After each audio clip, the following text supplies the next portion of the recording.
Hello tout le monde, j'espère que vous allez toutes bien. Ça fait un bail que je n'ai pas fait de podcast sur cette chaîne YouTube. Il faut dire que je suis plus active sur Instagram.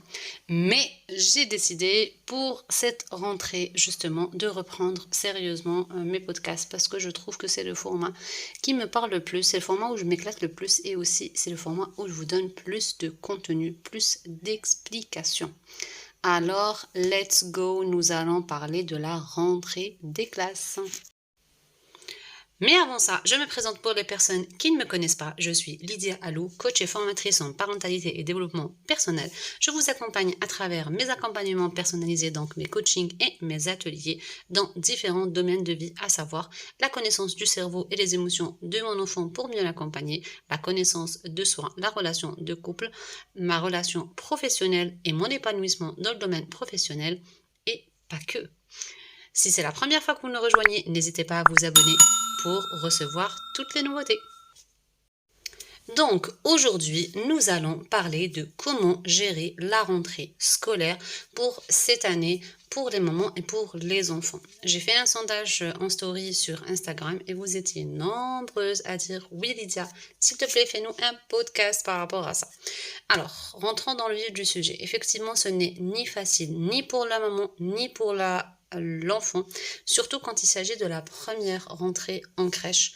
J'ai beaucoup de mamans qui reviennent vers moi me disant « Oui, Lydia, j'ai mis mon enfant en crèche, mais je t'avouerai que ce n'est pas évident, ce n'est pas facile, ni pour lui, ni pour moi. Il hurle beaucoup, il s'accroche beaucoup à moi chaque matin que je le dépose. C'est une crise de larmes.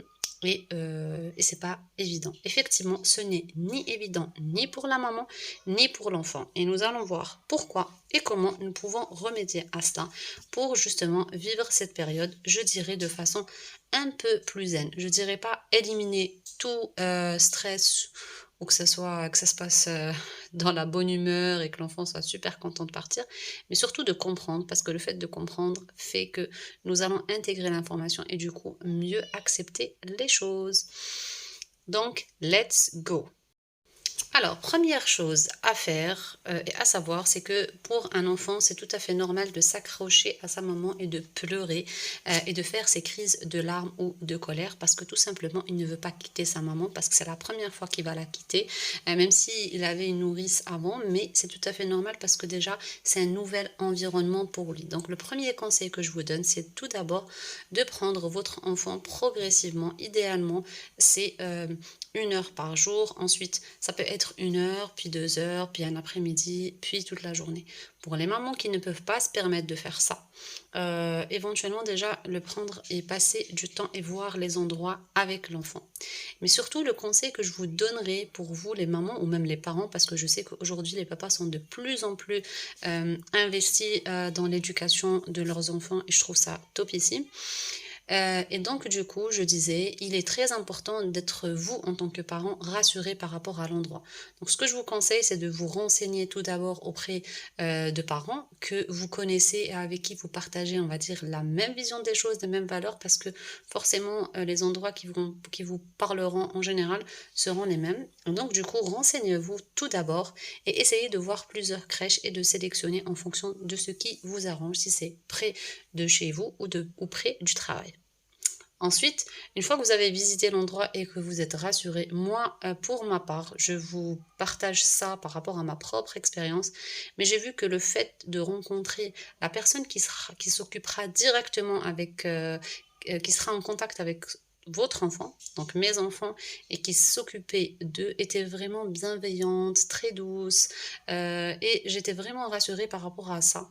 Bien sûr, l'endroit aussi, il faut veiller à ce que ça soit sécurisé. Et donc, du coup, à partir du moment que vous-même, vous serez apaisé, sécure par rapport à ça, vous allez, en fait, de façon inconsciente, transmettre ça à votre enfant. Et du coup, vous êtes plus à l'aise quand vous déposez votre enfant et du coup, l'enfant va le ressentir. La deuxième chose à faire, c'est d'expliquer à l'enfant, même si l'enfant ne parle pas encore, ne s'exprime pas clairement, il est important de lui dire pourquoi vous le déposez à la crèche, que c'est pour son bien. Et en même temps, il est important de reconnaître la difficulté de l'enfant de s'intégrer justement à cette nouvelle crèche ou à ce nouvel environnement. C'est important pour qu'il se sente compris, accueilli dans ce qu'il est en train de vivre. À chaque fois, je vous donne cet exemple, mais c'est hyper important de se mettre à la place de l'enfant. Le cerveau de l'enfant est immature, il ne faut pas l'oublier. Et donc, du coup, ses peurs et ses craintes sont beaucoup plus grandes que nous, adultes. Imaginez que nous, en tant qu'adultes, quand on intègre une nouvelle entreprise, quand on change d'endroit, quand éventuellement on change de pays, j'aime bien prendre l'exemple de l'entreprise. En général, il y a toujours une appréhension ou des peurs parce qu'on va passer à un autre cap. Et donc, on prend un temps d'adaptation. Pour l'enfant, c'est multiplié fois 1000, voire 10 000, voire 1 million. Donc du coup, c'est tout à fait normal qu'il ait peur, c'est tout à fait normal qu'il pleure, et quelque part c'est bon, c'est-à-dire que ça exprime que vous avez une relation saine à votre enfant, car votre enfant est rattaché à vous affectivement et que c'est important pour lui de rester avec sa maman ou son papa. Et du coup, il est important de lui expliquer, de le rassurer. Et du coup, rassurer et aussi patience. Pourquoi? Parce que c'est un processus qui peut prendre du temps. C'est-à-dire que ça peut prendre 2 semaines, voire 3 semaines au max en général. Si vous rassurez l'enfant et si vous-même, en tant que parent, vous êtes rassuré. Et aussi, le conseil que je vous donnerai, c'est vous-même remplissez son réservoir d'amour. Car je vous ai déjà parlé du réservoir, mais je vais en parler, le réservoir d'amour, parce qu'on a plusieurs besoins. Et chez l'enfant, le besoin d'être aimé ou le besoin de remplir justement cet amour est très important. Du coup, il est hyper important d'être avec lui, de passer des moments de qualité avec lui, que ça soit le soir quand vous rentrez, vous le récupérez de l'école, que ça soit le matin, au coucher. C'est vraiment des petits moments où vous pouvez juste jouer avec lui. Ça peut prendre 5-10 minutes. C'est pas beaucoup de temps. On a l'impression que c'est beaucoup, mais ça peut être vraiment très peu. Mais l'essentiel, c'est que ça soit des moments de qualité où vous êtes pleinement présent. Aussi, il est important aussi de clarifier les choses par rapport à vous en tant que parent. Et là, je vais en parler sur un autre podcast. Donc, le podcast qui va apparaître après sur la prochaine vidéo YouTube. Donc, pour résumer, pour la rentrée des classes, pour les nouveaux enfants qui rentrent en crèche, rassurez-les. Prenez le temps de leur expliquer. Sachez que c'est tout à fait normal qu'ils fassent ces crises de pleurs. Allez-y progressivement et patience. Voilà pour l'épisode d'aujourd'hui. Sur le prochain épisode, nous allons parler de vous en tant que maman, comment faire pour justement passer cette période de façon plus simple, c'est-à-dire pour les mamans qui culpabilisent quand elles déposent leurs enfants au niveau de la crèche ou pour qui c'est difficile quand elles les déposent à la crèche. Et pour ne pas rater justement le prochain épisode, n'oubliez pas de vous abonner et de cliquer sur la cloche pour recevoir une notification et partager ce podcast à d'autres mamans ou parents qui pourraient les aider. Sur ce, je vous dis prenez soin de vous. À la semaine prochaine. Prochain épisode. Ciao.